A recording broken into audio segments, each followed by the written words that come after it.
Hello viewers, எல்லாருக்கும் வணக்கம். நம்ம இந்த வீடியோவில் 9 ஜனவரி 2024 மார்க்கெட் அப்டேட்டை பார்க்கலாம். அப்புறம் ஸ்டாக்ஸ், ஹீரோ மோட்டோகார்ப், அதானி போர்ட்ஸ், அப்போலோ ஹாஸ்பிட்டல்ஸ் இதெல்லாம் இதுக்காக ரேலி ஆச்சுது.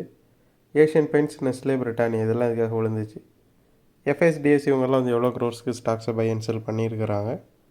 அப்புறம் யூஎஸ் மார்க்கெட் வந்து இதுக்காக மிக்ஸ்டாக க்ளோஸ் ஆச்சுது. கிரிப்டோ இதுக்காக விழுந்துச்சு. க்ரூட் கரன்சி, கோல்டு இதோட ரேட்ஸ் எல்லாத்தையும் நம்ம இந்த வீடியோவில் பார்க்கலாம். ஃபஸ்ட் வந்து மார்க்கெட் அப்டேட்டை பார்த்துடலாம். அதுக்கு முன்னாடி நீங்கள் இன்னும் இந்த சேனலை சப்ஸ்கிரைப் பண்ணாமல் இருந்தால் மறக்காமல் சப்ஸ்கிரைப் பண்ணுங்கள். அப்படி இந்த வெள்ளைக்கான கிளிக் பண்ணிங்கன்னா டெய்லி அப்டேட்ஸ் தவறாமல் கிடைக்கும். நிஃப்டி பார்த்திங்கன்னா 31 பாயிண்ட்ஸ் வந்து ரேலி ஆகிருக்குது. சென்செக்ஸ் வந்து 30 பாயிண்ட்ஸ் வந்து ரேலி ஆகிருக்குது. நிஃப்டியும் சென்செக்ஸும் வந்து பாயிண்ட் லெவலில் பார்த்திங்கன்னா ஒரே அளவுக்கு தான் ரேலி ஆகிருந்துச்சு. பட் பர்சன்டேஜில் பார்த்தோன்னா நிஃப்டியோட சென்செக்ஸ் வந்து கம்மியாக தான் விழுந்துச்சு. கம்மியாக தான் ரேலி ஆச்சுது. நிஃப்டி பார்த்திங்கன்னா 21,500 தான் சுற்றிட்டுருக்குது. ஸோ மேபி அந்த சப்போர்ட் வந்து ரொம்ப ஸ்ட்ராங்காக இருக்கிறதுனால அதுக்கு கீழே போக மாட்டேங்குது. பட் அது பிரேக் பண்ணப்படலாம். பிரேக் பண்ணதுக்கப்புறம் ஒரு 21,200 வரைக்கும் மார்க்கெட் வந்து விழலாம் அப்படின்னு எதிர்பார்க்கப்படுது.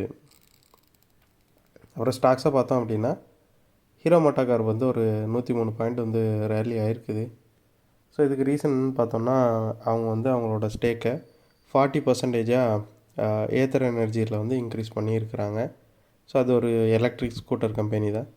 ஸோ ஏத்தர் எனர்ஜியை வந்து கூடிய சீக்கிரம் வந்து வாங்குறதுக்கு வாய்ப்புகள் அதிகமாக இருக்குது.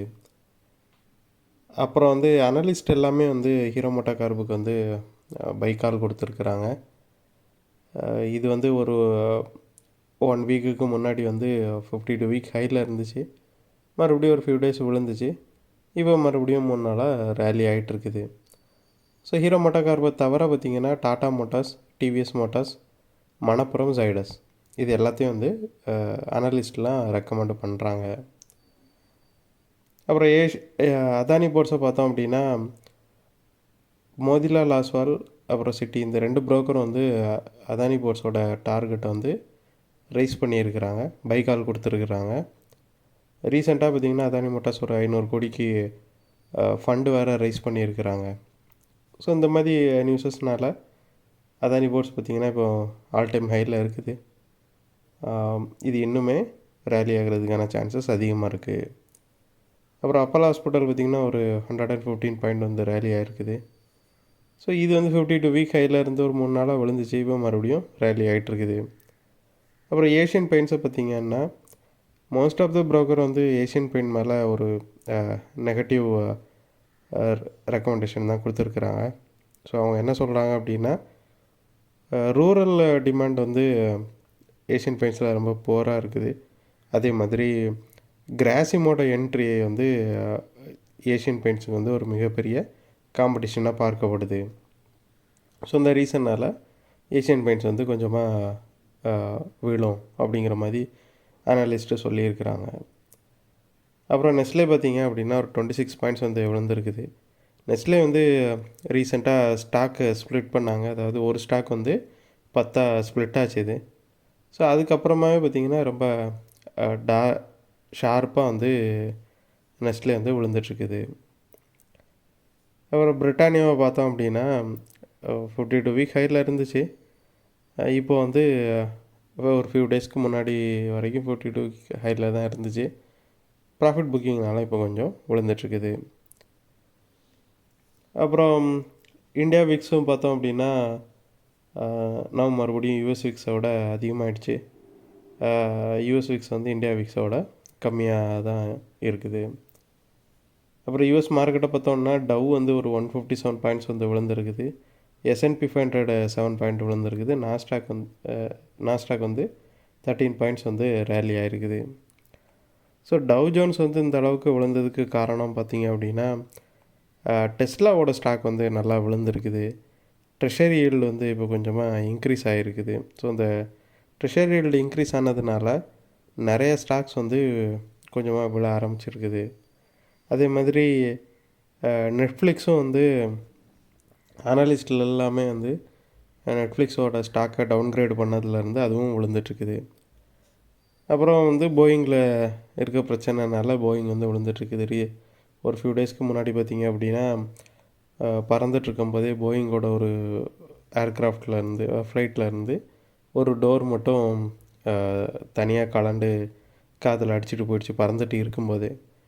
ஸோ இதனால் பார்த்திங்கன்னா போயிங் மேலே வந்து உலகளவுலேயே மக்களுக்கு வந்து ஒரு பயம் வந்துருச்சு அதோட சேஃப்டி மேலே.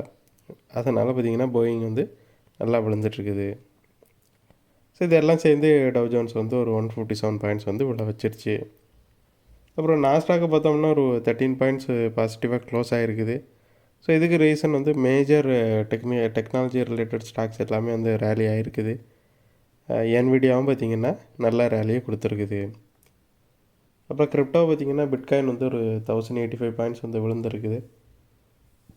எத்திரியம் வந்து கெயின் தான் இருக்குது ஒரு 24 பாயிண்ட்ஸ். பினான்ஸ் வந்து ஒரு 3 பாயிண்ட்ஸ் வந்து விழுந்துருக்குது. ஸோ கிரிப்டோ பார்த்திங்கன்னா பிட்காயின் வந்து எஸ்டர்டே வந்து பயங்கரமான ஒரு ரேலி கொடுத்துச்சு. 3500 பாயிண்ட்ஸ் வந்து ரேலி ஆச்சுது. ஸோ அதுக்கு ரீசன் என்னன்னு பார்த்தப்போ எஸ்இசியோட அதாவது யூஎஸில் இருக்கிற அந்த செக்யூரிட்டி அண்ட் எக்ஸ்சேஞ்சு கமிஷனோட ட்விட்டர் அக்கௌண்ட்டை வந்து யாரோ ஹேக் பண்ணி அதில் வந்து ஒரு ஃபால்ஸாக பிட்காயின் இடிஎஃப்க்கு வந்து நாங்கள் அப்ரூவல் கொடுத்துட்டோம் அப்படிங்கிற மாதிரி ஒரு போஸ்ட்டை போட்டு விட்ருக்காங்க போல். ஸோ இந்த நியூஸுனால பார்த்திங்கன்னா கிரிப்டோ மார்க்கெட் எல்லாமே பயங்கர பீக்குக்கு போய் ஒரு 3500 பாயிண்ட்ஸ் வந்து ரேலி ஆகிடுச்சு. ஸோ இப்போ வந்து அது வந்து ஒரு யாரோ பண்ண தப்புனால தான் அந்த போஸ்ட் வந்துச்சு. ட்விட்டர் அக்கௌண்ட் வந்து ஹேக் ஆனதுனால தான் இந்த போஸ்ட்டை யாரோ தப்பாக போட்டிருக்காங்கங்கிற மாதிரி கிளாரிஃபிகேஷன் கொடுத்ததுலேருந்து மறுபடியும் பிட்காயின் வந்து ஒரு 1000 பாயிண்ட்ஸ் விழ ஆரம்பிச்சிடுச்சு. அப்புறம் க்ரூடோ பார்த்திங்க அப்படின்னா பெரிய சேஞ்ச் எதையும் அது பண்ணலை. 77.6 தான் இருக்குது. 1.48 வந்து ரேலி ஆகிருக்குது. அப்புறம் கரன்சிஸை பார்த்தோம் அப்படின்னா யூஎஸ்டி, யூரோ, பிரிட்டனோட பவுண்ட் இது எல்லாமே வந்து இந்தியன் ருப்பிக்கு எகெயின்ஸ்டாக கொஞ்சமாக விழுந்துருக்குது. அப்புறம் கோல்டை பார்த்தோம் அப்படின்னா அதுவும் பெரிய மூவ் எதுவும் மேக் பண்ணலை. ஒரு ஃபியூ டேஸ் ஃபாலுக்கு அப்புறமா கொஞ்சமாக ரேலி ஆகிருக்குது. இப்போ பார்த்திங்கன்னா 2035 இருக்குது கோல்டு. ஸோ இந்த வீடியோவில் நான் உங்களுக்கு கொடுத்த இன்ஃபர்மேஷன்ஸ் எல்லாம் கண்டிப்பாக ஹெல்ப்ஃபுல்லாக இருந்திருக்கும் நான் நம்புகிறேன். இது உங்களோட ஃபியூச்சர் ட்ரேடிங் செஷனுக்கு கண்டிப்பாக ஹெல்ப் பண்ணும். இந்த வீடியோ உங்களுக்கு பிடிச்சிருந்துச்சின்னா லைக் பண்ணுங்கள், ஷேர் பண்ணுங்கள், மறக்காமல் சேனலுக்கு சப்ஸ்கிரைப் பண்ணுங்கள். அப்படி இந்த பெல் ஐக்கானை கிளிக் பண்ணிங்கன்னா டெய்லி அப்டேட்ஸ் தவறாமல் கிடைக்கும். தேங்க்ஸ் ஃபார் வாட்சிங். Keep supporting. தேங்க்யூ.